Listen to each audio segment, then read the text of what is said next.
Hi, this is Justin Colletti of SonicScoop, and today, thanks to our friends at Hosa Technology, we are talking all about cables for the studio. Most important question being, do cables really matter? How much do they matter? Some people spend a lot of money on cables. Are they actually getting a real improvement, or is it just snake oil? How cheap of a cable can you get away with, and do cheap cables really sound worse than more expensive ones? We are, before this video is over, going to hear the difference between high-end cables and some of the cheapest cables you can get, so you can decide for yourself whether or not it really makes a difference. But we're not only going to look at cable quality, we're also going to look at some other variables in cable, like cable length, which can have potentially an even bigger impact than cable quality in the sound of your cables.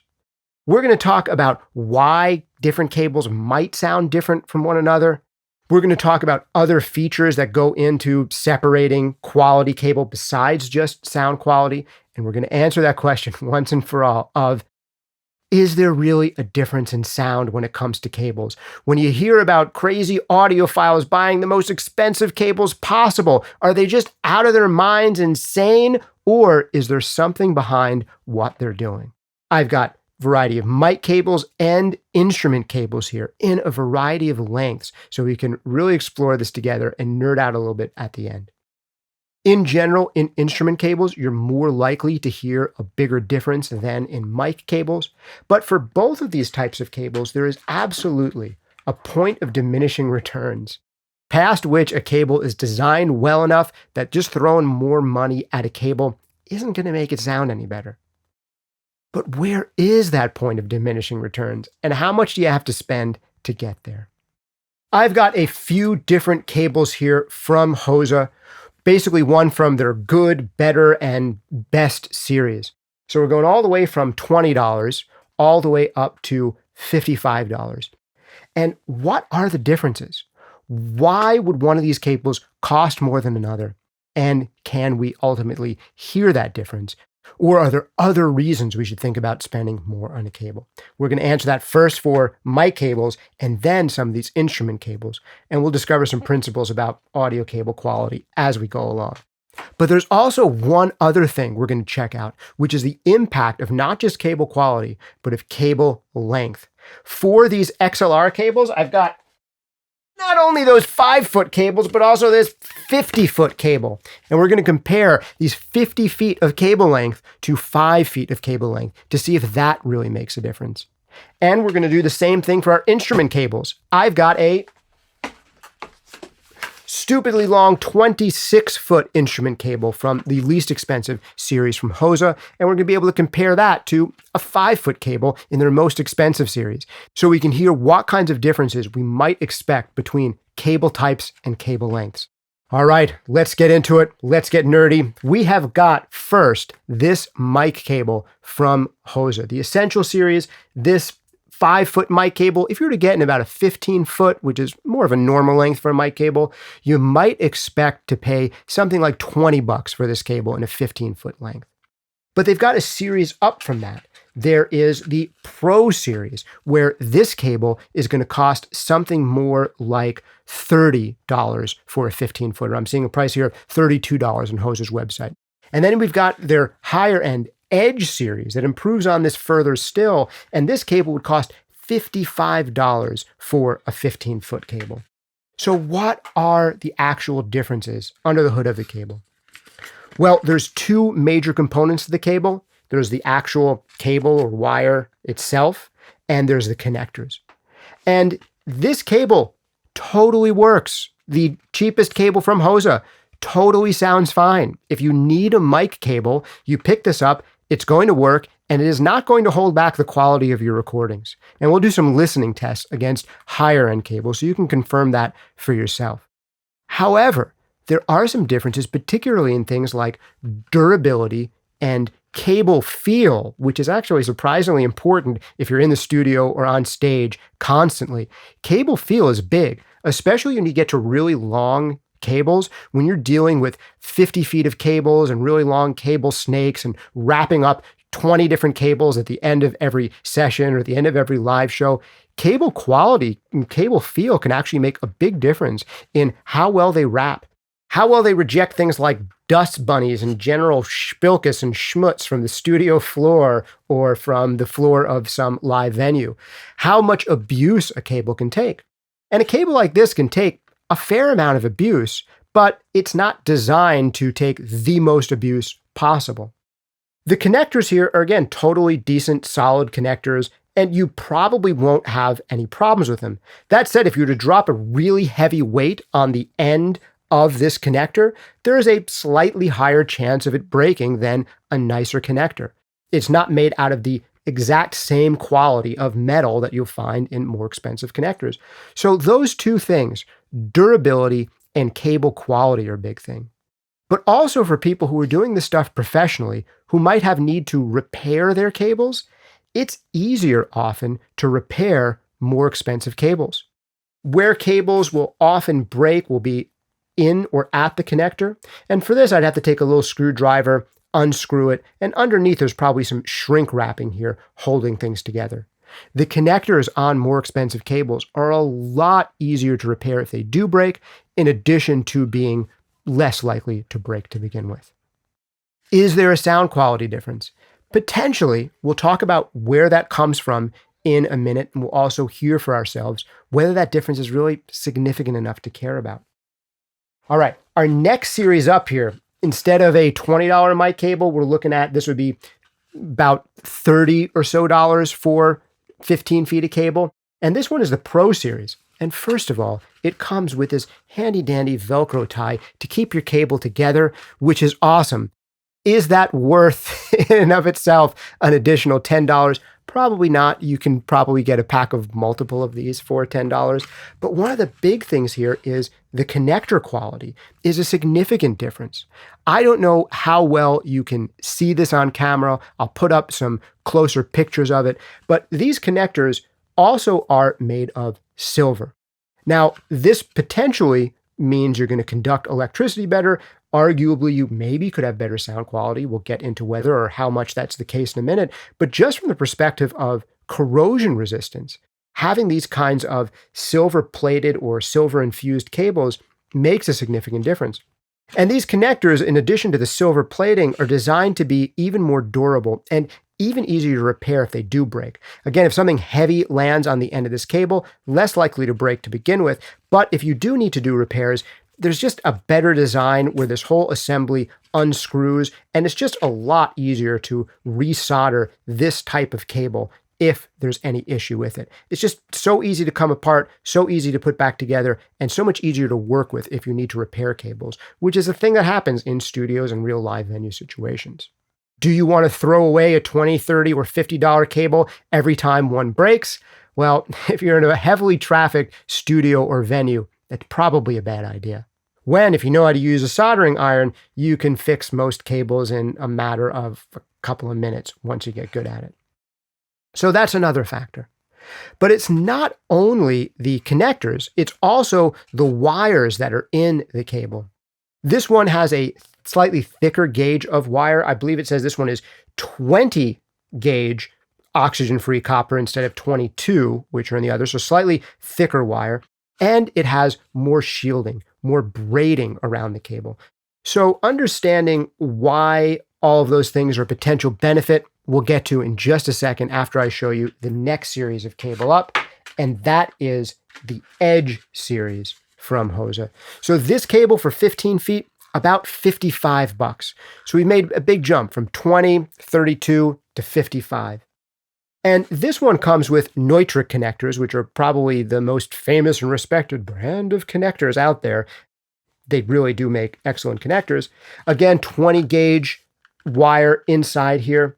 And it again has a slightly even better cable feel that's just a little easier to work with when you're tying up, 50 feet of cable 20 times at the end of a session or at the end of a concert. And just the fact that the cable itself can be more durable and just better handling.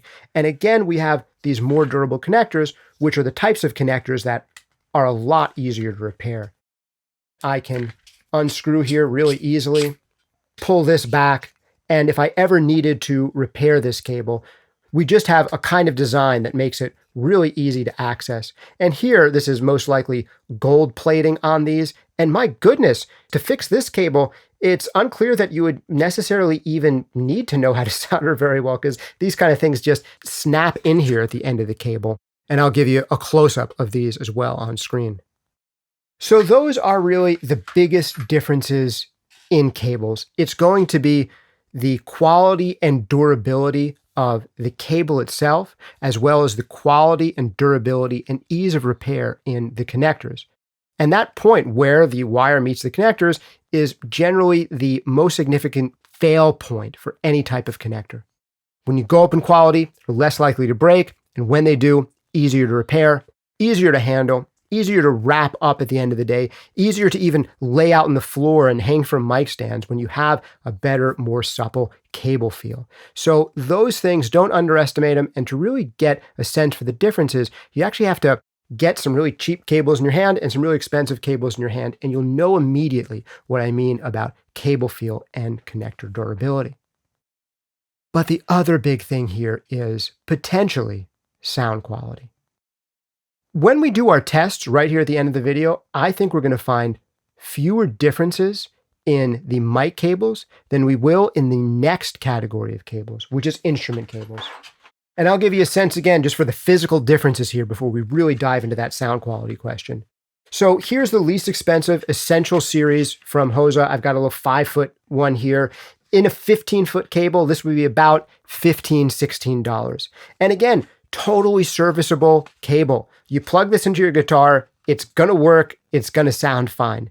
The biggest differences, again, are things like cable feel, cable quality, connector durability, connector quality. If I unscrew these guys, you'll see that they're kind of shrink wrapped here to keep them together. This is kind of an old-fashioned way of making cables. Not as durable as some of the fancier connectors, not as easy to repair, but really super cost-effective. And when these shipped to me in the box, a whole box of cables, both of these came kind of like this. They were already unscrewed. So you just get a sense that these less expensive connectors, they're just prone to being kind of jostled, and you got to re-screw them. And once you take them out of your guitar bag, maybe just from all the jostling around being shipped across the country, they just kind of came undone, and I screwed them back in, and cable still totally fine cable. But once we step up to, say, their Pro Series, this is now a cable where if you got in 15 feet, it would be about $25. All of a sudden, we've got a much nicer connector.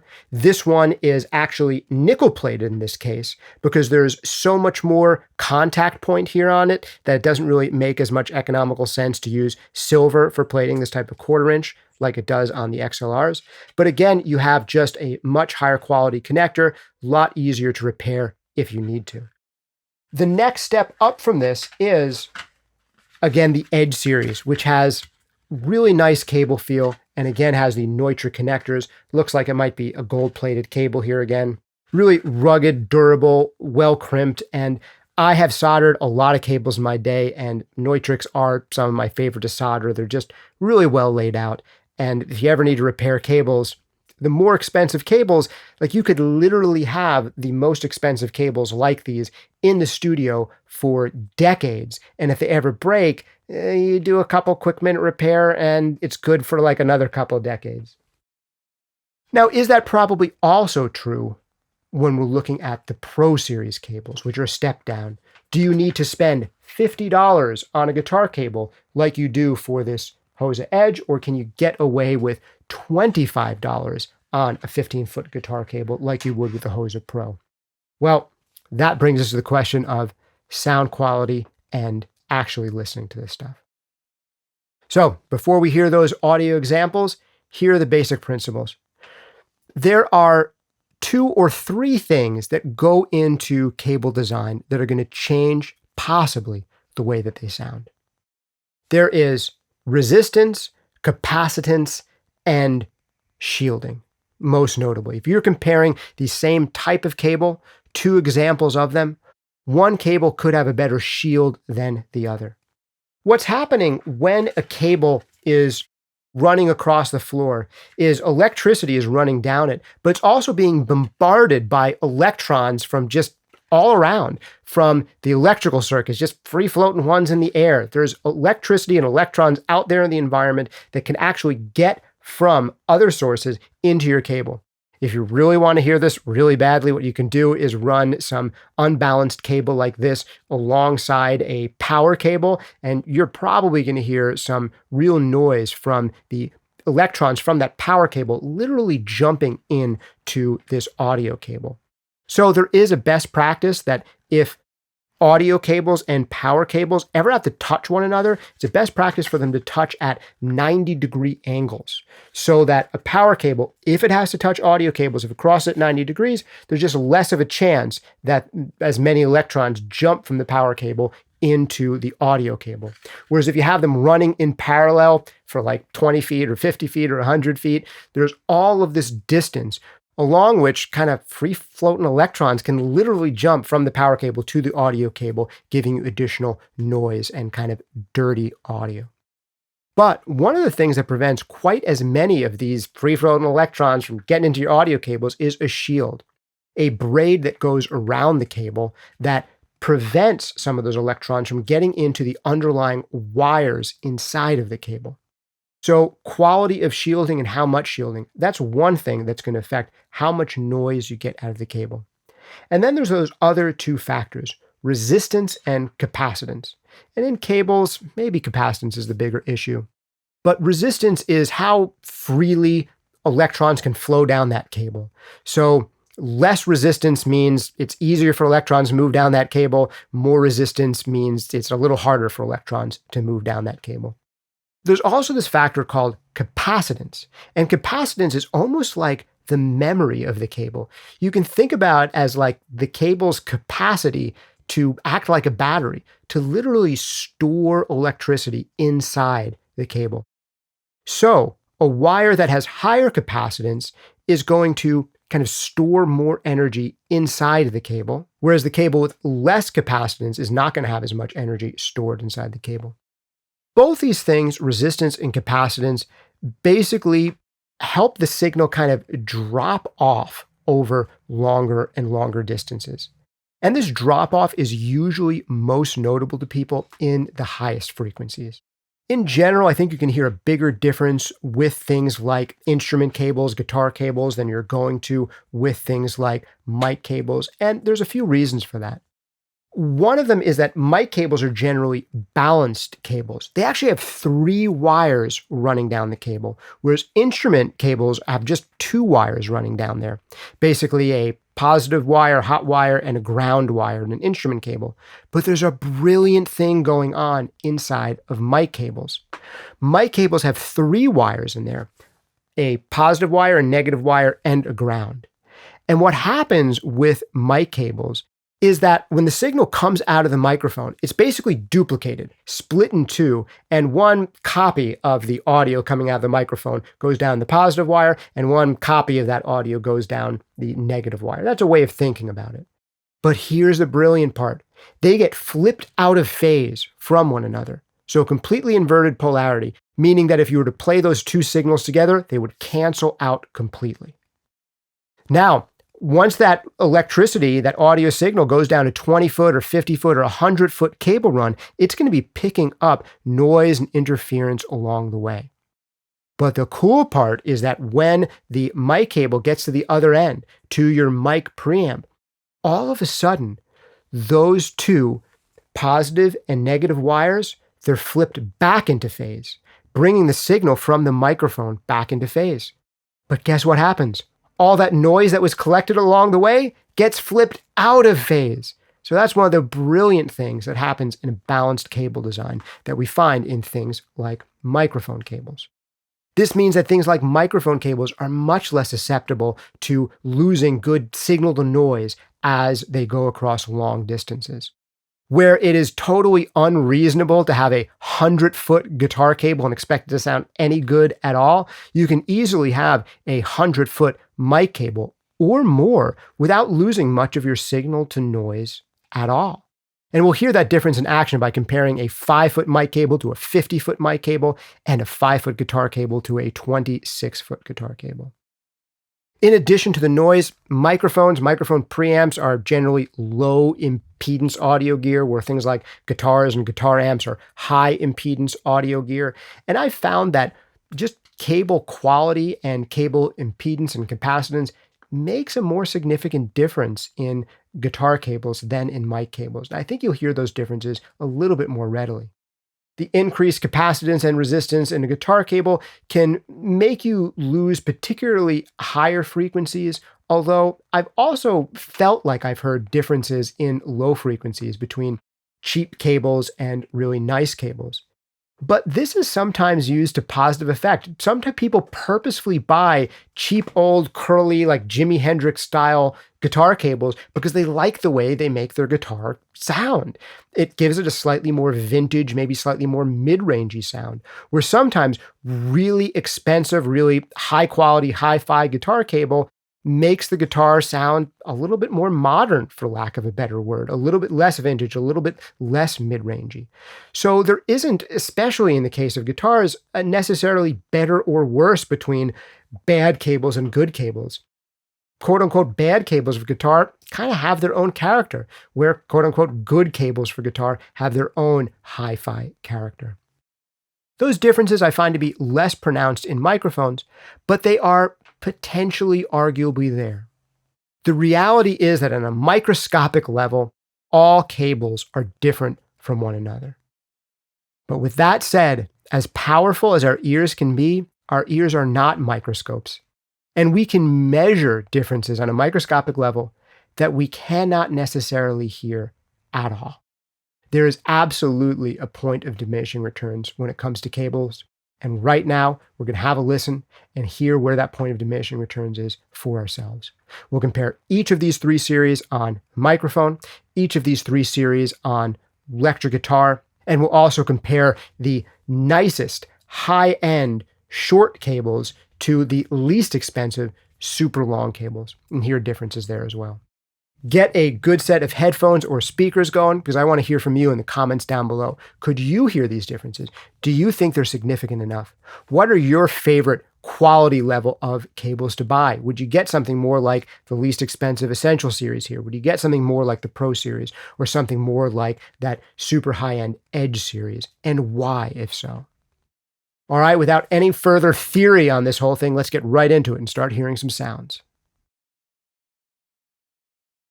This is the sound of a condenser microphone through Hosa's basic 50-foot mic cable. Can you hear a difference? This is the sound of a condenser microphone through Hosa's basic 5-foot cable. Can you hear a difference? This is the sound of a condenser mic through Hosa's 5-foot Pro Series mic cable. Can you hear a difference? This is the sound of a condenser mic through Hosa's 5-foot Edge series mic cable. Can you hear a difference? This is the sound of a dynamic microphone through Hosa's basic 50-foot mic cable. Can you hear a difference? This is the sound of a dynamic microphone through Hosa's basic 5-foot mic cable. Can you hear a difference? This is the sound of a dynamic microphone through Hosa's 5-foot Pro Series mic cable. Can you hear a difference? This is the sound of a dynamic mic through Hosa's 5-foot Edge series mic cable. Can you hear a difference?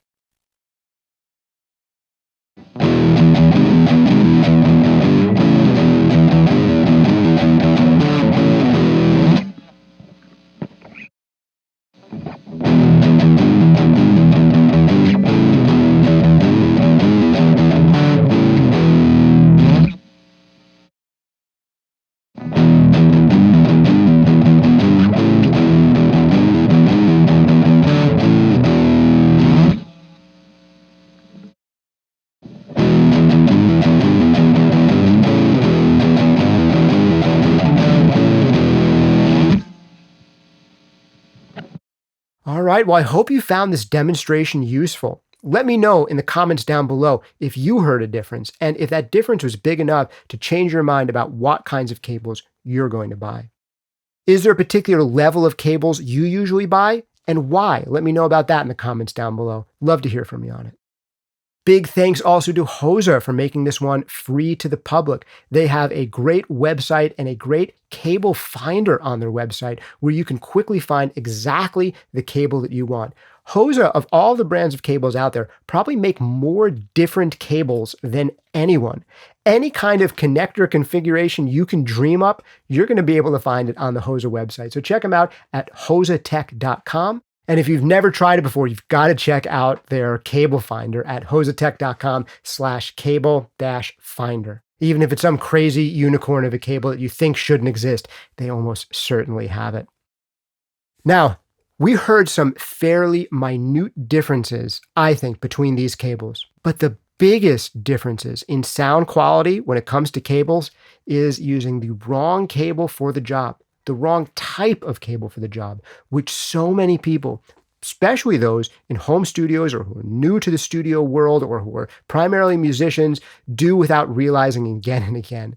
So look for an upcoming video we're going to release on the biggest cable mistakes you can make, where you will hear much more significant sound quality differences if you make them. I'm looking forward to that one. So if you want to see it when it comes out, remember to hit like and subscribe. And big thanks to our friends Hosa. Check those guys out at Hosa Tech. Thanks again to you for hanging out with me. This has been Justin Colletti of SonicScoop. See you next time.